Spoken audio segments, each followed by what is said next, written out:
अरविंद केजरीवाल को 1 जून तक के लिए राहत मिल गई है। सुप्रीम कोर्ट ने अरविंद केजरीवाल को 1 जून तक जेल से बाहर निकलने का आदेश दे दिया, यानी कि जब तक चुनाव प्रचार होगा अब अरविंद केजरीवाल तिहाड़ जेल से बाहर आएंगे। और उसके लिए सबसे बड़ी खबर, इस वक्त TV9 के दुनिया भर के दर्शक इस वक्त खबर देख सकते हैं कि सुप्रीम कोर्ट ने अरविंद केजरीवाल को 1 जून तक के लिए राहत दे दी है। अब वो तिहाड़ जेल से बाहर जाएंगे। सुप्रीम कोर्ट ने कहा था हम वही करेंगे जो न्याय के हित में होगा, और सुप्रीम कोर्ट के हिसाब से इंसाफ का तकाजा ये है कि अरविंद केजरीवाल तिहाड़ जेल से बाहर आए।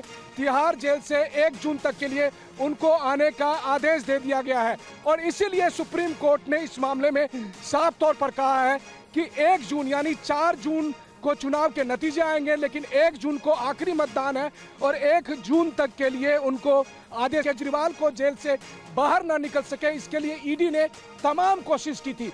ईडी ने हवाला दिया था कि देश भर में 123 चुनाव हुए 5 साल में, आखिर केजरीवाल को ही इतनी रियायत क्यों दी जाए।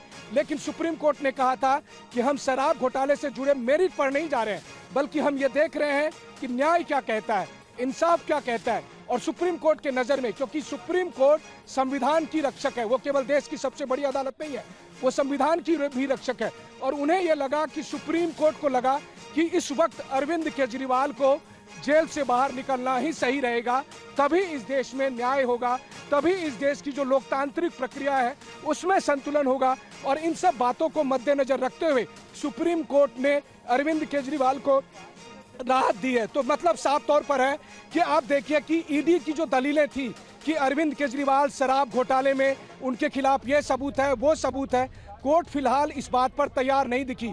कोर्ट ईडी के तमाम आर्ग्यूमेंट्स पे सहमत नहीं दिखी। सुप्रीम कोर्ट में ईडी की तरफ से बार बार कहा गया कि अगर अरविंद केजरीवाल को जमानत दी गई तो एक अलग परंपरा बनेगी, तब हर नेता मांग करेंगे। लेकिन सुप्रीम कोर्ट इन सब राय से सहमत नहीं हुई, और सुप्रीम कोर्ट को लगा कि इंसाफ का तकाजा यही है, न्याय के हित में यही होगा।